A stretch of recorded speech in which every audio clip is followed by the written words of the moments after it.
Если вы хотите выучить этот красивый славянский язык, то пишите нам на электронную почту.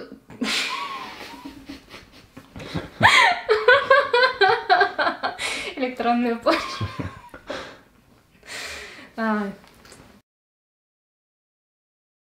Привет, друзья! Добро пожаловать на наш канал «Словенское дело». Мы подготовили сегодня для вас новое видео о славянском языке. И мы собрали для вас очень много интересной информации. Например, вы знали, кого из русских ученых называют отцом славянской диалектологии? Или, например, какой русский ученый начал первым заниматься изучением славянского языка? Или как видеоигра Assassin's Creed связана со Словенией? Об этом и многом другом вы узнаете из нашего видео. Славянский язык входит в большой языковой континуум славянских языков и является самым западным южнославянским языком. Сначала название «славянский» обозначало просто язык славян.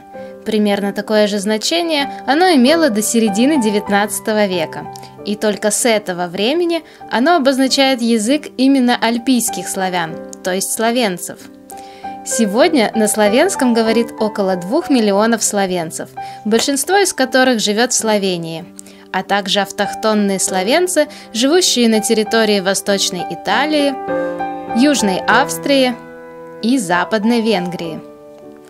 По критерию звуковых и морфологических изменений славянские лингвисты в истории славянского языка выделили следующие периоды.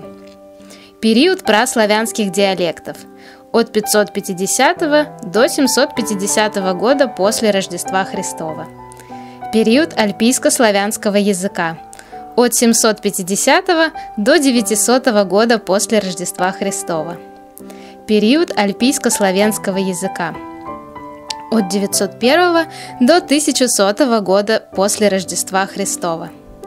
Период возникновения славянского языка – примерно с 1101 до 1300 года после Рождества Христова. Период развития диалектов славянского языка с 1301 до 1600 года.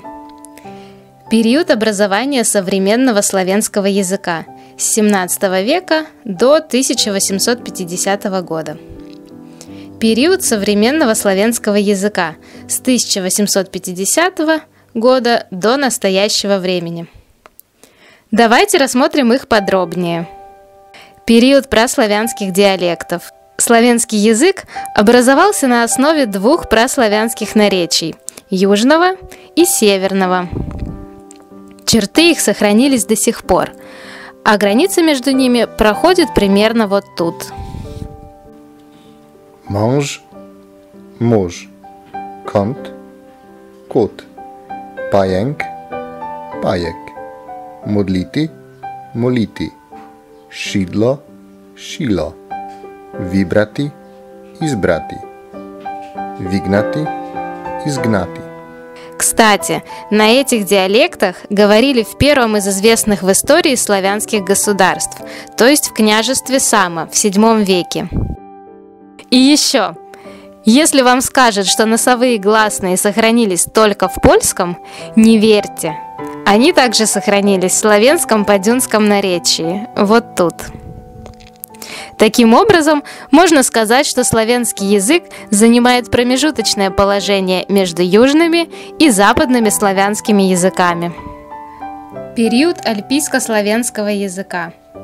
На востоке территории распространения альпийско-славянского языка, а именно в Паннонском княжестве, в конце IX века для богослужения использовался старославянский язык, созданный святыми братьями Кириллом и Мефодием, и их переводы священного писания и богослужебных книг. Кирилло-мефодиевскую книжную традицию среди альпийских и паннонских славян уничтожила группа антиславянски настроенного немецкого и в меньшей степени итальянского латинского духовенства. Таким образом, развитие книжного славянского языка на этой территории прекратилось на несколько столетий. Другие же предки словенцев жили чуть западнее, в славянских княжествах Карантании и Корниоле. Период альпийско-славянского языка. Начало развития славянского языка можно проследить с XI века, с так называемых фрейсингийских или брежинских отрывков, самого старого памятника славянского языка и вообще славянского текста, записанного на латинице. Славянский язык развился из альпийско-славянского диалекта праславянского языка, очень похожего на древнерусский. Давайте послушаем, как он звучал.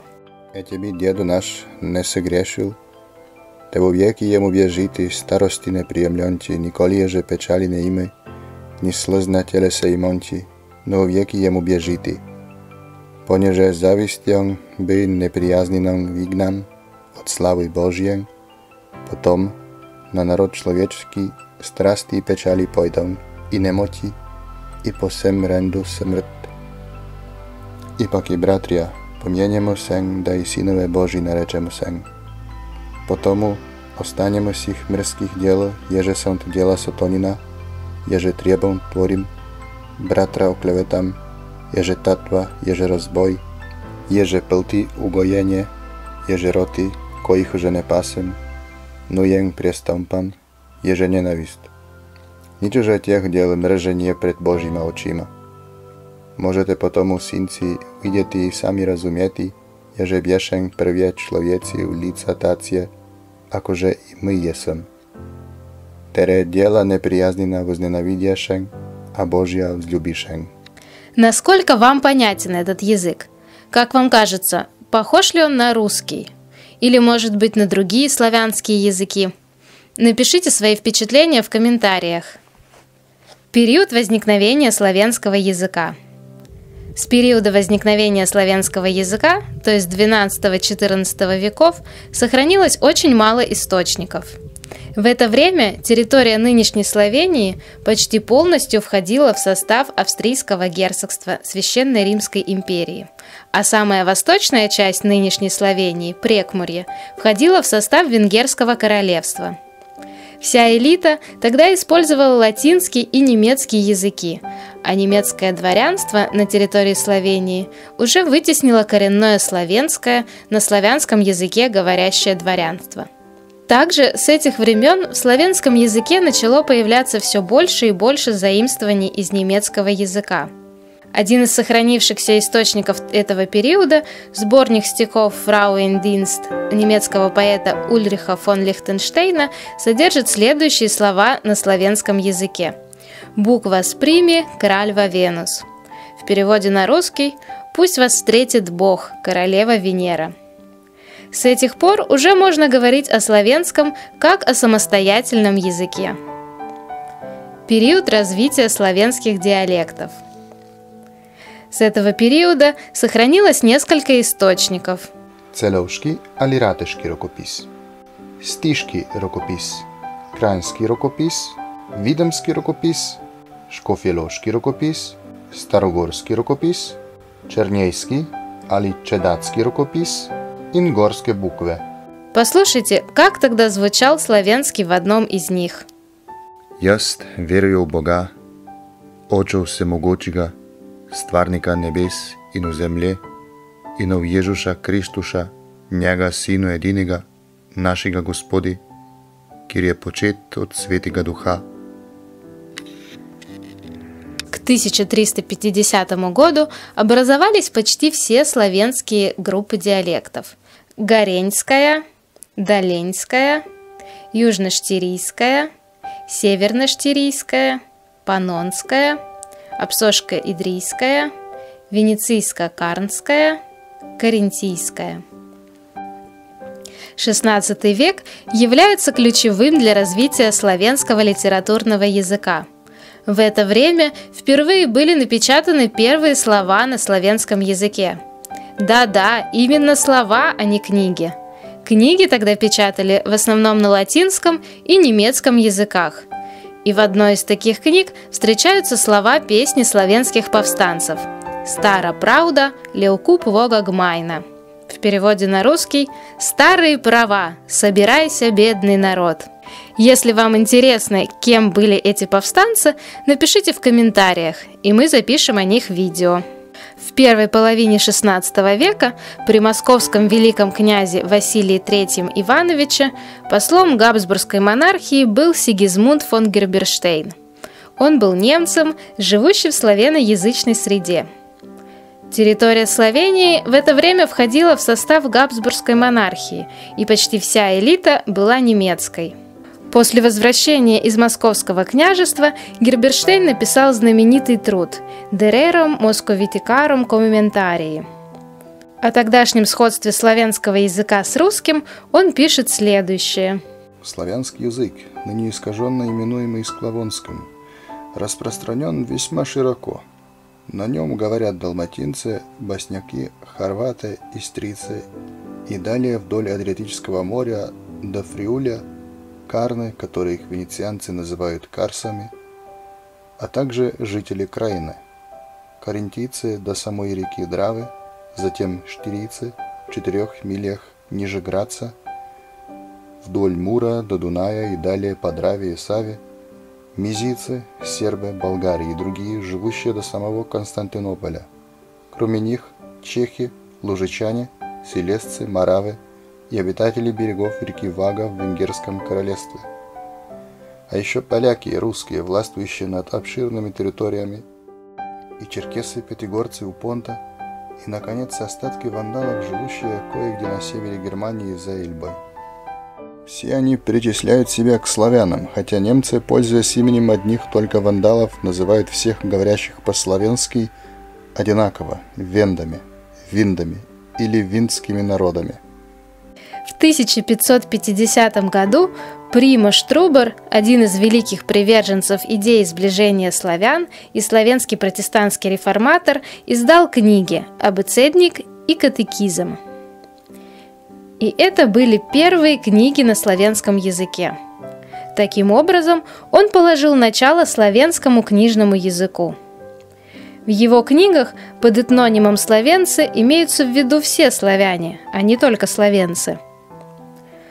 В рамках Южнославянского библейского института Трубар тесно сотрудничал с южными славянами, с такими личностями, как хорваты Степан Конзул Истранин и Антон Далматин, а также с сербскими православными священниками Йованом Малешевцем и Матией Поповичем. В 1584 году последователь Трубара Адам Бохорич написал первую грамматику славянского языка под названием «Арктице хоруле сукцессиве». В переводе на русский «Свободные зимние часочки». Она была написана в духе протестантской христианской теологии, то есть, чтобы каждый язык прославлял Бога. Эта грамматика появилась на свет аж за 35 лет до грамматики славянской Милетия Смотрицкого. Бохорич также составил первый славянский латиничный алфавит, так называемую бохоричицу, которая использовалась до XIX века. Бохорич осознавал близость всех славянских языков, ибо полное название грамматики в переводе на русский звучит так: «Свободные зимние часочки о латинско-корнеольской письменности сделаны по образцу латинского языка, из которого можно увидеть близость московского, рутенского, польского, чешского, лужицкого, далматинского и хорватского языков». В своей грамматике он также представляет глаголицу и кириллицу и сравнивает известные ему славянские языки. В предисловии ясно и недвусмысленно говорится о едином, великом славянском народе, который так называется благодаря своим славным подвигам. Бохорич говорит также о том, что у всех славянских языков один язык-предок. Речь идет, очевидно, о праславянском, хотя автор еще не дает ему названия. С конца XVI века в развитии литературного славянского языка принимали участие в основном протестантские пасторы, переводя прежде всего библейские книги. Целое священное писание на славянский язык впервые перевел Юрий Далматин в 1583 году. Период образования современного славянского языка. В В XVII веке писатели контрреформации, католические священники, продолжили протестантскую книжную традицию. Среди них можно выделить Томаша Хрена и Янеза Чандака. К этому времени в славянском языке уже образовалось роутерское наречие, а в остальных наречиях сформировались диалекты. Таким образом, в славянском языке на сегодняшний день существует 8 наречий и 47 различных диалектов. Некоторые из них отличаются друг от друга намного больше, чем русский язык от украинского. Такое количество наречий в соотношении с численностью населения является самым большим среди славян. С 1750 до 1819 года на славянском литературном языке пишут славянские просветители. Один из них, славянолюб, отец педагогики в Словении Блажко Мирдей, прислал императрице Екатерине II для ее сравнительного словаря языков всего мира данные о славянском языке. В этом словаре славянский называется венским. В 1768 году римо-католический священник и любитель всех славян Марко Пахлин издал новую грамматику славянского языка. До наполеоновских войн территория Словении входила в состав Габсбургской монархии. С 1809 до 1814 года она входила в так называемые иллирийские провинции. Это была одна из автономных областей Французской империи. В нее, кроме большой части Словении, входила и хорватская Далматия. Словенцы ожидали, что их язык наконец-то войдет в официальное употребление. Но получилось так, что латинский и немецкий языки просто заменил французский, а в славянский язык вошли новые заимствования из французского языка. После падения Наполеона вся территория Словении снова вошла в состав Габсбургской монархии, теперь называвшейся Австрийской империей. Новая власть ввела репрессивные меры в стране. Немецкий язык заменил латынь, а славянские и другие языки империи стали притеснять. За свободу славянского языка боролись просветители, такие как Антон Томаш Линхард, наполовину словенец, наполовину чех, автор первой комедии на славянском языке Жупанова Мицка, а также автор истории южных славян под названием «Опыт истории Краньски» и остальных стран южных славян Австрии. Затем Штефан Кюзьмич, писавший о едином славянском народе, и Валентин Водник, много сделавший для более близкого знакомства словенцев с восточными славянами. Валентин Водник называл российского императора своим, то есть нашим, славянским. Он считал себя славянином по национальности. В одной из своих статей под названием «Рассказ о славянском языке» он пишет: «Краньцы, то есть славянцы, суть часть великого славянского народа, который ныне населяют территорию от Адриатического моря до Ледяного моря в Московии, 40 миль шириною». В 1808 году великий славянский лингвист и славянолюб Ерней Бартоломейко Питер издал значительный труд «Grammatik der slawischen Sprach in Krain, Kärnten und Steiermark». В переводе на русский «Грамматика славянского языка в Краине, Каринтии и Штирии». Другими словами, грамматика славянского языка. Вероятно, на основании данных из сравнительного словаря языков всего мира Екатерины II русский славянофил Александр Семенович Шишков в 1817 году написал статью «Сравнение краинского наречия с российским, взятым, собственно, за славянский язык». Эта статья положила начало изучению славянского языка в Российской империи. Среди славянцев также появился глубокий интерес к русскому языку. В 1821 году Лейбах, нынешнюю столицу Словении Любляну, посетил российский император Александр I, приехавший на Конгресс Священного Союза. Там он встретился со славянскими римо-католическими священниками, лингвистами, писателями и поэтами Якобом Зупаном и Янезом Циглером. В это же время самый известный славянский поэт Франце Пришерн сыграл значительную роль в поднятии престижа славянского языка. В истории славянского литературного языка он имеет такое же значение, как Пушкин в истории русского литературного языка. Оба поэта жили примерно в одно и то же время. С Пришерном в Словении также встречался русский лингвист Измаил Иванович Срезневский. Для исследования славянского языка этот ученый очень важен, так как именно он первый начал изучать славянские диалекты и таким образом стал отцом славянской диалектологии. Вот она, славянская солидарность на деле. Пришерн посвятил Срезневскому стих, который в переводе на русский звучит так: «Ты по роду славянин. Я не спрашиваю, откуда и зачем ты пришел, но когда придешь домой, сын бессмертной славы, не забудь о братьях с реки Савы». Период современного славянского языка. После Франце Пришерна славянский язык процветает. Период с 1819 до 1849 года – это эпоха романтизма в славянской литературе. Самые важные писатели и поэты этой эпохи – Франце Пришерн, Антон Мартин Сломшек, Станко Враз, Янес Блайвайс и Матия Чоп. Почти все они великие славянолюбы, которые нередко писали и о России. После них начинается эпоха реализма, длящаяся до 1899 года. Среди писателей и поэтов этого времени также много славянолюбов. Например, Ян Эстердина, автор первой истории словенцев на славянском языке, также считал всех славян одним народом.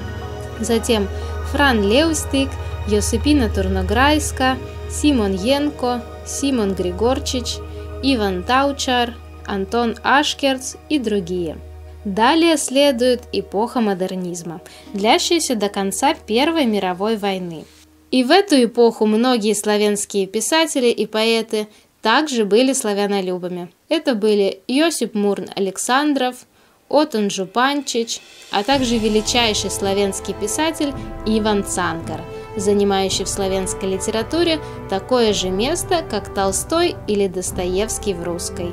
Период с конца Первой мировой войны до 1930 года – это эпоха славянского экспрессионизма и исторического авангарда. Словения после Первой мировой войны с помощью других славян сбросила с себя немецкое иго и вошла в состав славянского королевства сербов, хорватов и словенцев, то есть Югославии. Часть общественных деятелей хотела объединить славянский, хорватский и сербский языки в один язык и назвать его славяно-хорвато-сербским. Некоторые вообще считали, что лучше было бы всем югославам перейти на сербско-хорватский. К счастью, этого не случилось, и славянский язык выжил. Писатели этого времени – это Сречко Косовел, Божо Душек, Антон Водник. Далее в славянской литературе начинается эпоха общественного реализма, продолжающаяся до начала Второй мировой войны. Самые яркие представители этого направления – это римо-католический священник и славянолюб Франц Олешки Финчгар и Владимир Бартол. Финчгар является автором славянского исторического романа «Под солнцем свободы», написанного на общеславянскую тематику. Действие романа происходит в VI веке и касается всех славян. Роман, кстати, очень интересный, советуем вам почитать. Существует и перевод на русский. Ссылку на роман вы найдете в описании. Если прочитаете, не забудьте поделиться в комментариях своими впечатлениями. Одно из сочинений другого автора, Владимира Бартола, некоторым из вас наверняка известно, но вы об этом, скорее всего, даже не подозреваете. Речь идет о психологическо-историческом романе «Аламут». На основе этого романа создана видеоигра Assassin's Creed. Первая часть – это фактически обработанный сюжет романа. После общественного реализма наступают эпохи военной, послевоенной и постмодернистической литературы. Во время Второй мировой войны Словения была захвачена итальянскими, немецкими и венгерскими фашистами, и славянский язык снова вынужден был бороться за свое существование. После освобождения Словения вошла в состав Социалистической Федеративной Республики Югославии, причем в отличие от Югославского королевства, в ее состав вошла почти вся территория, населенная словенцами. Таким образом, были спасены и славянские и приморские диалекты. За время Социалистической Федеративной Республики Югославии славянский язык находился под давлением хорватско-сербского языка. Некоторые из известных писателей этого периода – это Алойс Рибула, Тони Партлич, Цирил Космач, Антон Инголич, Фере Лайншчек и другие. С приобретением Словении независимости положение славянского языка наконец стало стабильным. Хотя, к сожалению, в разговорный славянский язык входит все больше англицизмов. Но литературный язык усилиями пуристов очищается от заимствований. Нынешний литературный славянский язык основан на центральных диалектах. Словенцы обычно используют разговорный вариант литературной нормы или просто говорят на своих диалектах. Сегодня славянский язык – один из наиболее исследованных славянских языков. На нем выпускается много литературы, и словенцы достаточно много читают. Среди современных писателей стоит выделить долгожителя и славянского патриота Бориса Пахара. Ему исполнилось уже 106 лет. Затем Владо Жабот, который для своих творений ищет вдохновение в славянской мифологии. Благодаря ему интерес к славянским темам в Словении жив. Да будет так и дальше. Друзья, спасибо за просмотр. Надеюсь, что вам было интересно. Если у вас остались какие-то вопросы по славянскому языку, задавайте их в комментариях. Не забывайте подписываться на наш канал. Нажимайте на колокольчик, чтобы узнать первым о новых видео. И в следующих видео мы вам расскажем историю русско-славянских отношений и расскажем также вам о славянских диалектах. Так что не пропустите наши новые видео. А если вы хотите выучить этот красивый славянский язык, то пишите нам на электронную почту или в нашей Facebook-группе. Всем пока, до новых встреч!